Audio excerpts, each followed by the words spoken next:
Welcome back. Today we're going to talk about Moondrop's Aria 2. So here it is up close, and yeah, it is a super nice build quality on the shells. They are really nice metal, really nice faceplate. The cable is super nice because it is modular as well. So has the kind of graphene look of some prior cables from a year or two ago, done in modular. So super nice. It's actually 4-core. Weighty. It is as nice in its hand as it is looking at it on pictures. So yeah, I think they did a super job on the cable. The rest of it, not as much. Leather case, also super nice. Boxes, super nice. But we'll kind of jump into it, and I'll kind of start, and I'm going to pass on this one. $90, you're essentially looking at the best part of this whole set. It's the cable and the build, the leather case, I mean the boxes if you're into boxes. The rest of it, not so much. $90 is just too steep for what this thing is. The accessories are super nice, the tips not so much, but cable, shells, I kind of get it, but the rest of it, no. So is it like Aria Snow? No, not really, and I would say it probably should be closer. The mid and bass really sound more V-shaped than Snow does. I think Snow took an approach that was a little more neutral, and I think that actually worked with that driver. The signature they put on this one is just kind of not so much with this driver. And I'm not sure where this driver came from. Moondrop has some really nice drivers. I don't think this is one of them. And you could hear the tuning issues in the stage kind of right out of the box. It's kind of okay at best, but does it sound like $90? Does it sound like $40? It's just not there. So unlike Land, this one kind of just sounds okay at best, and it's not really good enough for the price.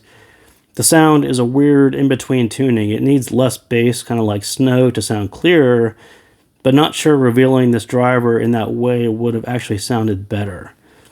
Right? I think there's either the way they sat the driver in the shell or the driver they used, there's something off about it that doesn't sound clear.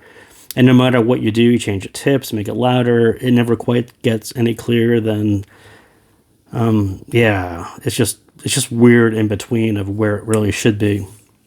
So the bass, I do wish there was less, because what's there is actually quite distracting. Too much fuzzy sub bass, not enough mid bass for definition, and neither really are done well.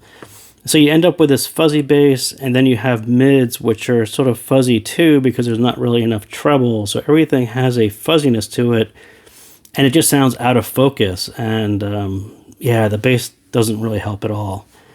So the mids, really where you're expecting to be amazed at $90, and it kind of comes off as okay at best.